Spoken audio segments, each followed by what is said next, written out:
दोस्तों नमस्कार। मैं के पी सिंह। आप देख रहे हैं पीपल बिल। अभी पिछले दिनों राष्ट्रीय स्वयंसेवक संघ के तीन आर्थिक क्षेत्र में तीन संगठन काम करते हैं। तो उन तीनों संगठनों ने मिलकर और मुख्य रूप से मेजबानी करने वाले थे। उसमें से एक संगठन भारतीय मजदूर संघ, उसने एक विभिन्न विषयों पर जो संघ का शताब्दी वर्ष चल रहा है, तो विभिन्न विषयों पर एक तरह से विचार मंथन की प्रक्रिया चल रही भारतीय राष्ट्रीय स्वयंसेवक संघ के अंदर। तो पिछले दिनों एक भारतीय मजदूर संघ ने वो विचार मंथन आयोजित किया था और उसमें संबोधित करने के लिए डॉक्टर मुरली मनोहर जोशी को बुलाया गया था मुख्य अतिथि के तौर पर। डॉक्टर मुरली मनोहर जोशी ने उसमें जो कुछ कहा, जैसा कि मोदी सरकार के आने के बाद पैटर्न चल गया है, तो उसमें तो ये है कि अगर आप कहीं से जो है इस बात की बात करते हैं कि जो कि एक तरफ तो पूंजी का इस कदर केंद्रीकरण बढ़ रहा है, या आप केवल पूंजी के बढ़ते केंद्रीकरण की चर्चा भी करते, तब तो भी आपको अर्बन नक्सली करार देके और फांसी पर चढ़ने की का जतन करने में ये हमारे जो आज के कर्ता ये लग जाते हैं। इसी तरीके से अगर कोई ये कहे कि उनका इतना ज़्यादा बढ़ रहा है, पूंजी के केंद्रीकरण इतना ज़्यादा बढ़ रहा है, एक तरफ तो 10% लोगों के हाथ में पूरी की पूरी संपत्तियां सिमटती जा रही हैं, और दूसरी तरफ ये कि जो पर कैपिटा इनकम है उसमें जो जिससे पता चला कि जैसे आम आदमी को उसका कितना लाभ मिल रहा है आपकी तथाकथित आर्थिक तरक्की से, तो उसमें आप जिस देश से आप कह रहे हैं आगे निकल गए, उससे उस देश की तुलना में आपकी जो पर कैपिटा इनकम है वो कई सैकड़ा गुना कम है। अगर इसको बताने में कोई लग जाए तो आप कहेंगे कि बस गरीबों के अधिकारों की विपन्नता में जी रहे समाज की, उसके अधिकारों की, उसकी जो है दुष्कर जीवन स्थितियों की, उसकी चर्चा करना ही बस, या तत्काल उस पर टैक्स अस्पर कर देंगे मार्क्सवादी होने का, और आप तत्काल उस पर जो है फिर अर्बन नक्सली बताने का जो है टैक्स चस्पा कर देंगे। एक गरीब की बात करना एक कुफ्र जैसा हो गया, एक पाप जैसा बना दिया गया है। ये स्थिति हो गई, जबकि इनको ये मालूम नहीं, हमारे जो समाज के हमारे जो समय के कर्ता इन्हें ये मालूम नहीं है कि मार्क्स जब पैदा भी नहीं हुआ था, उसकी कई हजार पुस्तें भी पैदा नहीं हुई थी, तभी से हमारे यहाँ पर जो जनता के अधिकारों की वकालत करने वाले, मेहनत कश के अधिकारों की वकालत करने वाले, उद्यमियों के अधिकारों की वकालत करने वाले महापुरुष तभी से हम पैदा होना शुरू हो गए थे, जब से वर्गीय समाज का निर्माण शुरू हुआ था। और उन्होंने जिन्होंने इसके लिए संघर्ष किया, जिन्होंने श्रेष्ठी वर्ग की जो है एक तरह से वैचारिक से लेके और संसाधनों तक पर वर्चस्व और एकाधिकार के खिलाफ जिन्होंने संघर्ष का सूत्रपात किया और अपने आप को उनके बीच में प्रतिष्ठित किया, उनको बाद में हमारे समाज ने भगवान के रूप में स्वीकार किया। अब भगवान शंकर क्या थे? भगवान शंकर तो एक तरह से उसका एक जन समाज के प्रतिनिधि थे, और श्रेष्ठी वर्ग की वैभव से भरे, वैभव में जीने वाले श्रेष्ठी वर्ग ने उनको हिकारत की निगाह से देखना चाहा था। तो उन्होंने श्रेष्ठी वर्ग का कैसा मानवर्धन किया था? वो सारे अपने पाखंड और आवंडर को भूल गया था, और उनके सामने वो श्रेष्ठीगत उसको उनको नमन करना पड़ा था, उनके सामने नतमस्तक हो जाना पड़ा था। और उन्हें भगवान शंकर को सबसे बड़े देवताओं में सबसे बड़े महादेव के रूप में उसी ने प्रतिष्ठित किया था। भगवान श्री कृष्ण का भी उदाहरण ले लें। भगवान श्री कृष्ण भी एक साधारण घर में पैदा हुए थे। भगवान श्री कृष्ण ने भी देखा कि पता चला कि दूध और दही और ये जो सारी चीज़ें जो इस समय पे व्यापार की, बाजार की जो मुख्य सामग्रियाँ हुआ करती थी, जो जिससे पूरी तरह से व्यापार इन्हीं सामग्रियों का होता था। तो ये इस सामग्री को तैयार करने का गाय पालने से लेके, दुधारू पशुओं को पालने से लेके और नेनू निकालने तक का, घी निकालने तक का, मठा तैयार करने तक का सारा काम तो करते हैं ये वो जो ग्वाले हैं, जो मेहनत कश ग्वाले हैं, जो उद्यमी ग्वाले हैं। और कीमत तय कौन कौन करता है? श्रेष्ठी वर्ग, वहाँ बैठा हुआ कंस अपने जो शोषण करने वाले व्यापारी हैं, जिनकी जो उसकी उसमें वर्ग सत्ता का काम करते थे, वो जो है वो पूरा का पूरा वो उनके लिए वो नीतियाँ तैयार करने का नीतियाँ तैयार करने का काम करता था। उस समय मथुरा का राज्य, वो जो है मथुरा का राज्य ये तय करता था कि आपको व्यापारियों को किस कीमत पे अपना दूध देना पड़ेगा, किस कीमत पर उनको अपना मट्ठा देना पड़ेगा, किस कीमत पर आपको उनको वो देना पड़ेगा, उनको घी देना पड़ेगा, और बदले में आपको नामात्र का मिलेगा। और लोग जुल्म सह रहे थे, लेकिन कृष्ण उठाए। कृष्ण शुरू से ही इस मामले में, इसीलिए उनको बाद में हमें लगता कि भगवान का मुख्य दर्जा मिलने का कारण ही ये था कि वो ईश्वर की सभी संतानों पर, जो ईश्वर ने जो अपने जितने वरदान दिए हैं दुनिया में, सभी पर समानता का अधिकार है ईश्वर की सभी संतानों को। उसके बारे में उनकी विचार बहुत प्रखर थे। इसलिए उन्होंने किशोर होते होते ही कैसा सशक्त युद्ध छेड़ा और जिसमें कंस को पराजित किया और वहाँ की मथुरा की सत्ता में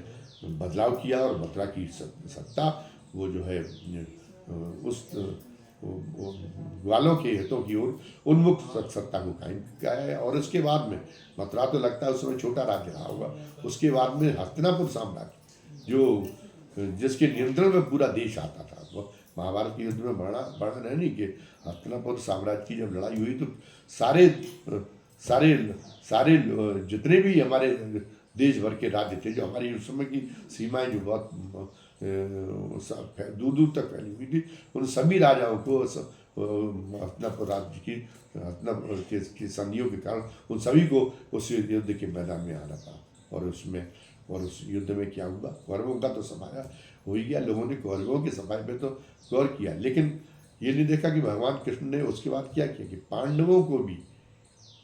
क्या थी हस्तिनापुर साम्राज्य की नैतिक व्यवस्था। हस्तिनापुर साम्राज्य की नैतिक व्यवस्था ये थी कि वहाँ पर वो आदमी धर्मराज कहा जा रहा था जो इतना बड़ा जुआरी था, जो अपनी पत्नी को भी जुए में दाव पे लगा देता था, वो धर्मराज कहा जाता था। तो उनको इतना धिक्कारा कि वो पांचों के पांचों भाइयों को हिमालय में अपना जो है जाके और अपना जीवन समाप्त कर देना पड़ा। महिमा मंडित करने के लिए वो उस बात को चाहे कुछ रूप में पेश किया जाए, लेकिन वास्तविकता ये थी। सच्चाई तो ये है कि महाभारत कालीन नैतिकता में जिसने भी जन्म दिया था कृष्ण ने, जिसने भी उस समय आंखें खोलनी थी महाभारत कालीन नैतिकता में, कृष्ण ने उनमें से एक को भी नहीं रहने दिया, क्योंकि वो चाहते थे कि कैसी नए विचारों, एक ऐसे उसका जो है एक ऐसे हस्तिनापुर साम्राज्य का की बागडोर एक ऐसे व्यक्ति के हाथ में आए जिसने इस नैतिकता को न देखा हो, इस नैतिक व्यवस्था को न देखा हो, जो नैतिक व्यवस्था के संबंध में नए विचार जो पूरे समाज के लिए एक तरह से हितकारक हो और एक पूरा और पूरे समाज के लिए कल्याणकारी हों और पूरे समाज के लिए एक आर्थिक मामलों में भी एक समानता की जिसकी दृष्टि हो, वो उसको जो है उसको करे। कोई किसी भी तरह की बाहरी की नहीं है, अंदरूनी ताकतों की भी कोई औपनिवेशिक टाइप की कोई व्यवस्था न रह पाए। उन्होंने वहाँ पर प्रशस्त किया। वो चाहते तो मथुरा में जब उन्होंने किया था, मथुरा में वो खड़े हो जाते, तो मथुरा में बजाय उग्रसेन के वो खुद ही राजा बन जाते। तो न तो उन्होंने मथुरा में राज्य का लोभ किया और न ही एक सही मामले में जन नेता होने का उन्होंने दायित्व हस्तिनापुर की लड़ाई के बाद भी निभाया। हस्तिनापुर में पांडवों की जीत हुई तो उनकी वजह से हुई। हस्तिनापुर के पूरे हस्तिनापुर साम्राज्य का जो पूरा महाभारत का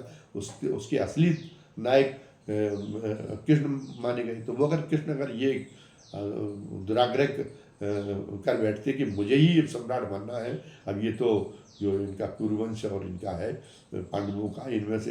इन्हें कोई नैतिक अधिकार नहीं रह गया, इन्होंने तो खो दिया अपना अधिकार, तो हमें ही बनता हूँ, तो कोई उनकी अवहेलना नहीं कर सकता, तो उन्हें ही राजा बनाना पड़ा। लेकिन कृष्ण राजा बनने नहीं आए थे, वो तो वो तो जनता के अधिकारों के लिए अवतरित हुए थे। वो तो एक तरह से जनवादी व्यवस्था के निर्माण के लिए काम कर रहे थे। तो वो एक दूर चले गए वहाँ समुद्र के किनारे द्वापर में, वहाँ एक टापू पर जाके उन्होंने उस ढंग का जैसी जनवादी एक आदर्श जो उनका एक सपनों का एक तरह से एक यूटोपिया था, एक उन्होंने यूटोपिया को वहाँ पे उतारा। वहाँ पर भी हम लोग आज श्रद्धा से उनको द्वारिकाधीश कहते हैं, लेकिन वो कभी वो न खुद अधीश्वर बने उस टापू की व्यवस्था में, न उन्होंने किसी और को, न कोई और उसमें अधीश्वर था। उसमें सभी बराबर से काम करते थे, सभी को बराबर की अधिकार थे। तो वो उन्होंने एक व्यवस्था की कायम किया। तो अगर इस ढंग के आप ऐसे जो ये जिन मानकों के आधार पे आपने हर किसी को, उन नक्सलियों का, वो तो एक तरह से उग्रवादी मानव विरोधी लोग हैं, उनसे आप तुलना करने बैठ जाते हैं। और मार्क्सवाद में भी आपके पास में कोई सुसंगत मतलब वो नहीं है, कोई तर्क नहीं है कि नहीं वो तो मार्क्सवादी माने भारत विरोधी होना। अरे मार्क्स ने तो यहाँ की बहुत तारीफ की, भारत की, जब ये देश का गुलाम था और यहाँ की जनता की अधिकारियों की रक्षा की बात की। तो फिर आप कैसे कह सकते हो? और जितना विदेशी मार्क्स आपके लिए था उतना ही विदेशी ऊर्जा उनके लिए था। जहाँ पे पहली सोवियत संघ में क्रांति हुई, वो तो जर्मन का रहने वाला था, सोवियत संघ में क्रांति हुई, और उतना ही विदेशी वो चीन में था। तो वहाँ पे उसके इतनी बड़ी संख्या में फॉलोअर क्यों तैयार हुए? वहाँ उसकी विचारधारा पर आधारित व्यवस्थाएं क्यों कायम हो गई? तो इसका तो आप ये कह सकते हो वो विचारधारा जैसे देश का विरोध करने के लिए की मानसिकता सिखाती हो। अरे उस विचारधारा से जुड़े कुछ गलत लोग आ सकते हैं, तो लोगों के आधार पर उस पूरी विचारधारा को आप गलत नहीं ठहरा सकते। आप ये केवल कह सकते हैं विचारधारा तो मूल रूप से सभी विचारधारा जनता की, मतलब आम जन के कल्याण की बात करती है, सर्वजन हिताय की बात करती है। आप उसको मार्क्स से भी और ज़्यादा जो है और ज़्यादा और ऊंचाई पर ले जाके एक जनवादी विचारधारा की रोशनी लेके आ सकते सामने। वो सबसे बड़ी होगी कि एक जनता के अधिकारों के संरक्षण के मामले में आप मार्क्स की विचारधारा से भी जो है एक बड़ी लाइन खींच दें। ये करना तो जायज़ हो सकता है, लेकिन आप ये उसका एक पर्याय बना के, मतलब जिसको आप जो है एक मार्क्सवाद माने उसको एक गाली बना के और गरीबों की विचारधारा को गरीबों की बात कहने को वो उसका पर्याय बना कर आप जो है उसके पीछे डंडे लेके पिल पड़ना, और उसको आप ये गुंजाइश न छोड़ना कि कोई गरीबों की बात कर सके। ये आपने एक वातावरण बना दिया। लेकिन बड़ा अच्छा हुआ कि आपकी बार संघ की बैठक में, और वो भी डॉक्टर मुरली मनोहर जोशी बोले, जो भारतीय जनता पार्टी के राष्ट्रीय अध्यक्ष रह चुके हैं, उन्होंने भी वही बात की। उन्होंने एक तो डॉक्टर अमर सेन को कोट किया, जिनको ये आता है कि वो मार्क्सवादी विचारधारा की से प्रेरित थे। तो एक तो उन्होंने उनको कोट किया, और उन्होंने जो बात कही वो उसकी कोई काट नहीं हो सकती। उन्होंने कहा कि 65% जो संसाधन केवल 10% आबादी के पास में सिमट कर रह गए। तो ये आर्थिक केंद्रीकरण कैसे हो रहा? कहीं ना कहीं तो हमारी नीतियों में कुछ ना कुछ तो डिफेक्ट है। और उन्होंने कहा कि हम जिसको पश्चिमी आर्थिक विकास के मॉडल पे जो हम बात कर रहे हैं, तो वो हम बहुत जो है जीडीपी की बात करते हैं। तो जीडीपी की बात करते समय ये भी तो देखना चाहिए कि हमने इन आंकड़ों में तो हमने अपने आप को साबित कर दिया कि हम जापान से आगे निकल गए। लेकिन जापान में प्रति व्यक्ति आय को देख लीजिए, और या जीडीपी का जो जापान में कितना उसको कितना लाभ है, और आपकी प्रति व्यक्ति जीडीपी देख लीजिए, तो उसमें हजारों गुणों के बीच में अंतर है। तो उन्होंने कहा कि ये तो हमें ये पश्चिमी विकास के मॉडल को तो हम शुरू से ही बात कर रहे थे, संघ तो शुरू से ही बात कर रहा था कि हम इस मॉडल की बजाय, उन्होंने दीनदयाल जी को भी कोट किया और अमर्त्य सेन को भी कोट किया। और बात भी सही है कि हमारा मॉडल तो ये होना चाहिए कि हम एक तरह से आर्थिक विकास के टापू खड़े करने की बजाय सादगी पर और आर्थिक समानता को सुनिश्चित करने और सभी के कल्याण और सभी के उत्थान के पैमाने से हम जो है हमारी हम अपनी अर्थव्यवस्था की ऊंचाई और गहराई को नापें, ना कि ये कि हमने बहुत पता चला कि कुछ लोगों को इस ट्रिक से कि कुछ लोगों को हमने इतना ज़्यादा छूट दे दी कि वो सारे सरकारी संसाधन उनके हवाले करके सारे उनको प्रधानमंत्री द्वारा एक ही, मतलब ये बात तो उन्होंने नहीं की, लेकिन हमारा कहने का मतलब ये कि वो लोग कैसे कुछ ही दिनों में जो है दुनिया के जो टॉप 100 है, अभी तो बीच में तो टॉप 10 में ही शामिल हो गए थे, वो कुछ कुछ आपके चहेते उद्योगपति वहाँ तक पहुँच जाएं और उसके आधार पर आप ये बताएं कि जो कि हमारी बहुत ज़्यादा आर्थिक तरक्की हो रही, तो ये तो एक फरेब का काम होगा। ये तो भारतीय जनता पार्टी की जनसंघ के ज़माने से जो अवधारणा है वो उस अवधारणाओं के विरुद्ध काम होगा, क्योंकि हमारी पर कैपिटा इनकम बढ़ नहीं रही, हमारी जो है उसका आर्थिक समानता में आर्थिक विषमता बहुत बढ़ रही, मतलब आर्थिक समानता कायम कर नहीं पा रहे, सादगी की चीज़ें अब किताबों में भी नहीं रह गई। अब तो आपने इस बीच में ये कह दिया है कि वैभव ही सबसे बड़ी समाज में प्रतिष्ठा का आपने आधार बना दिया है, और वही उसी की मान्यता रह गई। यहाँ तक ये हो गया कि वैभव के मामले में तो होड़ चल पड़ी है भारतीय जनता पार्टी। जब मोदी जी की सरकार आई थी, उत्तर प्रदेश में योगी जी की सरकार आई थी, तब क्या वातावरण था और आज क्या वातावरण हो गया। तब ये हो गया था कि जब योगी जी की सरकार की, मुझे याद है, वृंदावन में पहली बाई संघ और भारतीय जनता पार्टी की समन्वय समिति की बैठक हुई थी, और उसमें संघ के बहुत सारे लोगों ने कहा था कि अभी तो जुम्मा 3 महीने हुए और अभी से हमारे विधायकों ने जमीनें हथियाने का और तरह तरह से पैसे लेने का काम शुरू कर दिया। तो योगी जी को आश्वासन देना पड़ा था कि हमको निगरानी, हम इसकी निगरानी करेंगे, और फिर उसके बाद में पार्टी की ओर से भी संघ के लोगों को आश्वस्त कर देना पड़ा था। लेकिन उसके बाद में मोदी जी ने तो वहाँ केंद्र में तो ऐसी व्यवस्था बना दी कि वहाँ तो ये समन्वय समिति की बैठक की, ऐसी समन्वय समिति किसी बैठक की गुंजाइश ही खत्म हो गई, और ये जो कही थी उत्तर प्रदेश में भी वही वालम हो गया। अब तो ये वैभव की प्रतिस्पर्धा चल पड़ी और उसको मान्य कर दिया गया, उसको पुरुषार्थ की निशानी के तौर पर मान्य कर लिया गया। अगर किसी के यहाँ त्रयोदशी भी हो रही है तो वो भी नेता, तो वो भी अपना वैभव दिखाने के लिए अपने प्रियजन की त्रयोदशी में भी 1-2 लाख आदमी को खाना खिला रहा है। अगर उसके यहाँ बेटे बेटी की शादी हो रही है तो भी पता चला कि 2-3 लाख रुपए की शादी, और 7 स्टार होटलों में शादी हो रही है। और ये कहाँ से आ रहा है? कल तक आप में से अधिकांश लोग जो भारतीय जनता पार्टी में लोग हैं, कल तक उन लोगों के पास अपने खुद के खाने तक को पैसे नहीं थे, और आज मतलब आज उनका जीवन स्तर कहाँ से कहाँ पहुँच गया, और अपने वैभव को छुपाने की भी कोई ज़रूरत नहीं समझ रहे, क्योंकि आपने तो उसको स्थापित कर दिया। तो इस तरह से आपने तो सादगी के मूल्यों की हत्या कर दी। संघ का जो कि विरोधी लोग भी थे, वो संघ को एक सांप्रदायिक संगठन तो मानते थे, लेकिन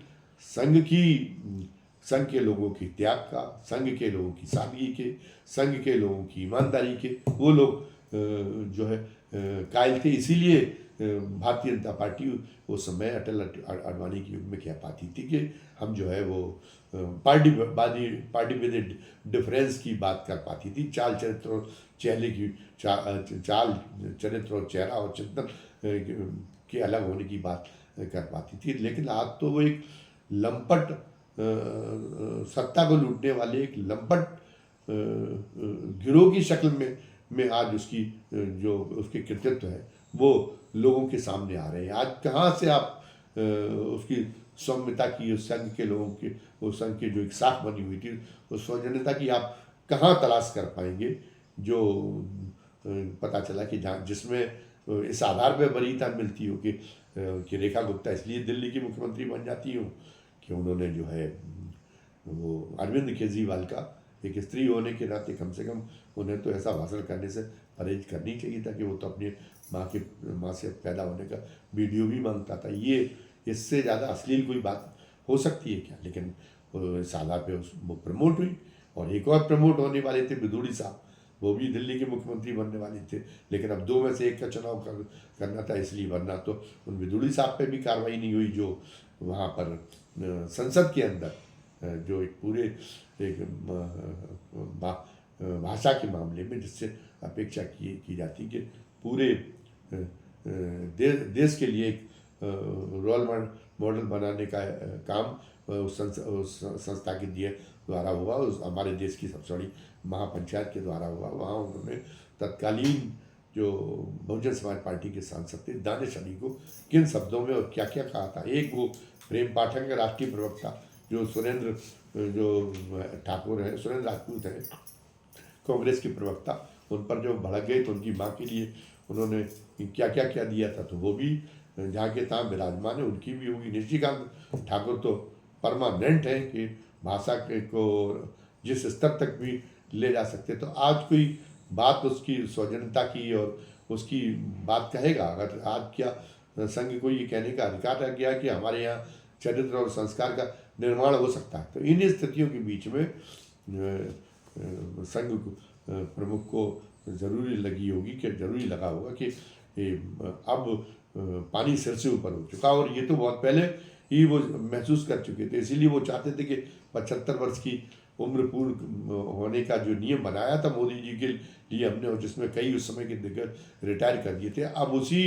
पर हम मोदी जी को भी लपेट लें। लेकिन मोदी जी तो बड़े उस्ताद निकले। मोदी जी ने तो हर जगह पे अभी भी जहाँ के जाते हैं, जो एक उसका एक रहता है, एक शातिर खिलाड़ी का जो हुनर होता है, वो उस हुनर को संघ के भीतर भी दिखाने में उनसे चूक नहीं हुई। और उन्होंने बताया जाता है कि संघ के 2-3 प्रमुख पदाधिकारी इस कदर से उनको पटा लिया था कि वो इस बात पर आमादा हो गए थे कि अब 75 वर्ष के 75 वर्ष में संन्यास, 75 वर्ष में संन्यास की बार जो आप बात कर रहे हैं, तो सबसे पहले ये है कि 11 सितंबर आने दो। 17 सितंबर को मोदी जी की जन्म तिथि तो बाद में आएगी। मोहन भागवत जी 11 सितंबर को पहले आ जाने थे। पहले हम उसके पहले ही हम आपको ही घेर लेंगे। आपको मजबूर कर देंगे, आप 11 सितंबर को खुद पार्टी छोड़ दें। वैसे तो राष्ट्रीय स्वयंसेवक संघ तो कोई औपचारिक कोई राष्ट्रीय स्वयंसेवक कोई रजिस्टर्ड संगठन तो है नहीं। तो जब रजिस्टर्ड संगठन नहीं है तो उसका कोई पद है, उसकी भी कोई औपचारिक मान्यता नहीं है। तो आप काय बात से संन्यास, और राष्ट्रीय स्वयंसेवक संघ का सरसंघ संचालक का पद ही अपने आप में संन्यास है। अगर इस तरीके की अगर कुतर की बात होती तो नानाजी देशमुख ने जब रांची से संन्यास लिया था और वो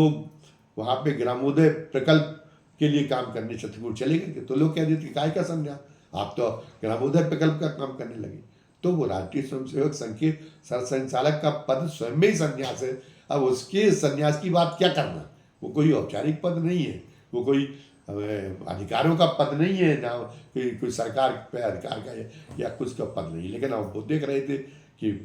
अब इस समय पे कुतर्क मोदी जी कोई भी या उनके पैरोकार कोई भी कुतर्क करें, वही कुतर्क मान्य हो जाता है। तो फिर उन्होंने फिलहाल इसका पटाक्षेप करने में ही उचित समझा, क्योंकि अगर वो नहीं कर रहे थे पटाक्षेप तो ये होता है वो खुद चले जाते और मोदी जी का अनुकूल सरसंघ चालक नियुक्त हो जाता, और उसके बाद में वो चर्चा नहीं करता मोदी जी के संन्यास की, और मोदी जी तो खुद तो बच ही जाते। फिर जेपी नड्डा से भी बड़ा यस मैन, जेपी नड्डा से भी बड़ा एक तरह से क्या कहा जाए, तो वो जेपी नड्डा से भी ज़्यादा उनका पालतू अध्यक्ष उनको पार्टी में बिठाने को मिल जाता। तो उससे जो है उससे जो रही सही सुधार की जो थोड़ी सी कोशिशें की जाती, वो कोशिशें भी उन कोशिशों की गुंजाइश भी खत्म हो जाती। तो उन्होंने कहा कि बेहतर यही होगा कि अब जो है बैकफुट पर फिलहाल आ जाना ही बेहतर होगा। लेकिन ऐसा लगता है कि अभी भी उन्होंने जो संघ की साख को, मैंने कहा कि नहीं कि संघ पर सवाल ये उठ रहे कि क्या आप ऐसे संस्कारों का निर्माण कर रहे कहा, क्या आप ऐसे ही चरित्र का निर्माण कर रहे, और संघ के ही योग भारतीय मजदूर संगठन और आर्थिक क्षेत्र से जुड़े हुए संगठन है, वो भी ये कह रहे हैं कि हम जो ये काम हो रहा है तो फिर हमारा मतलब क्या रह जाएगा, हमें तो लोग झूठों का संगठन मानने लगेंगे तो हमारी बातों का कोई अर्थ ही नहीं रह जाएगा, जो इतने वर्षों से, इतने दशकों से कहते रहे हमारी प्रासंगिकता ही समाप्त हो जाएगी। तो उन्होंने कहा कि वक्त रहते इसलिए संघ की साख बचाना भारतीय जनता पार्टी और सरकार बचाने से ज़्यादा महत्वपूर्ण मोहन भागवत के लिए ये हो गया कि संघ की साख बचाना, कि नहीं, संघ की एक हिंदू मुसलमान को छोड़कर जो आम नीतियां हैं, वो आम नीतियां चाहे वो आर्थिक क्षेत्र की नीतियां हों या किसी और भी क्षेत्र की नीतियां हों, तो वो उन आर्थिक नीतियों के मामले में उनकी खास राय है। उन आर्थिक नीतियों के मामले में उनकी खास कार्य योजना जो पश्चिम के मॉडल से बिल्कुल अलग है, और हम उन पर कायम हैं। और हम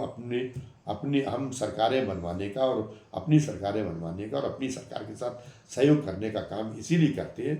कि हम उन नीतियों के मुताबिक देश का ढांचा तैयार कर सकें, देश के शासन का ढांचा उन नीतियों के लिए तैयार कर सकें। तो अब इस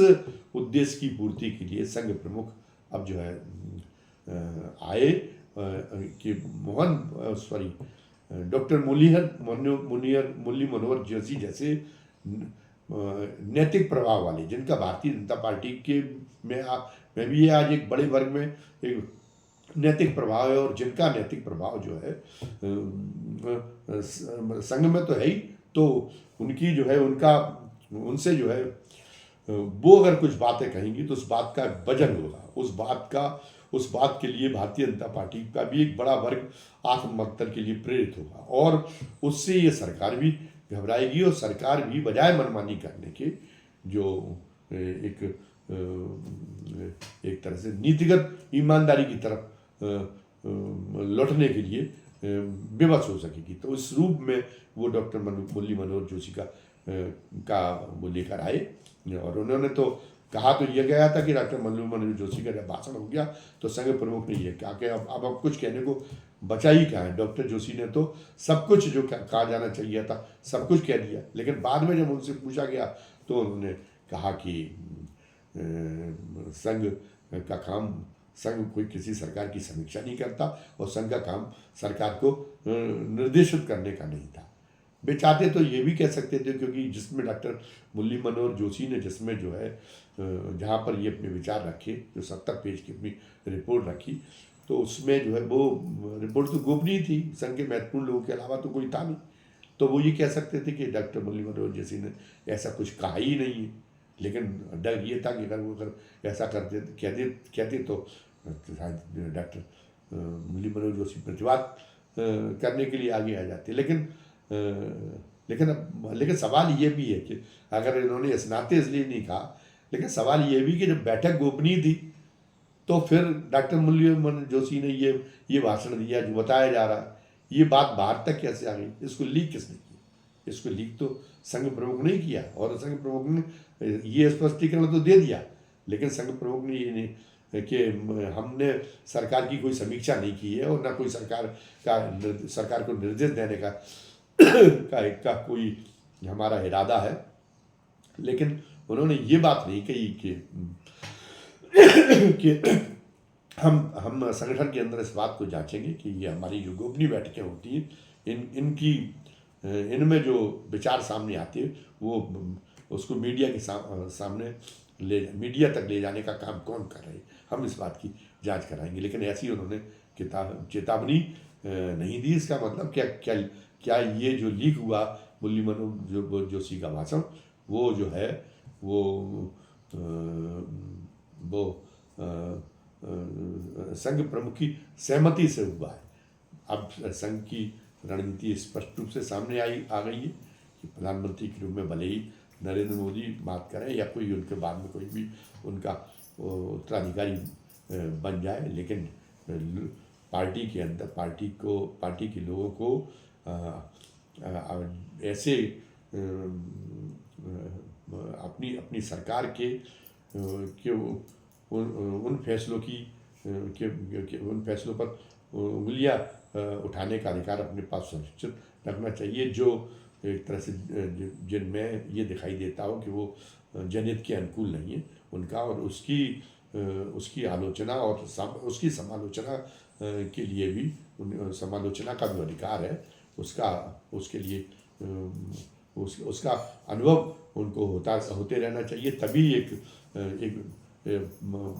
तभी एक व्यक्ति की निरंकुशता में सारी विचारधारा गर्क होने से बच सकती है। तो संघ ने एक शुरुआत कर दी है मोहन भागवत डॉक्टर मुरली मनोहर जोशी के भाषणों के माध्यम से, और इससे क्या प्रभाव होता है आर्थिक नीतियों पर, निश्चित रूप से इसकी जो खबर मिली होगी तो वो विचलित हुए होंगे प्रधानमंत्री नरेंद्र मोदी, क्योंकि उनको भी ये एहसास होगा कि इसका असर हो सकता है। और जो एक जनमत निर्माण हो रहा है उनकी सरकार के खिलाफ, उसमें डॉक्टर मुरली मनोहर जोशी का एक तरह से आहुति डालने का काम कर सकता है उसकी ज्वाला में। तो वो सतर्क होंगे और नीतिगत दुरुस्तीकरण की और जो संघ की मूल नीतियां हैं उसके अनुसार अपनी आर्थिक नीतियां तैयार करने की बाध्यता महसूस करने की शुरुआत अब उनके लिए हो जाएगी। धन्यवाद। जय हिंद, जय भारत।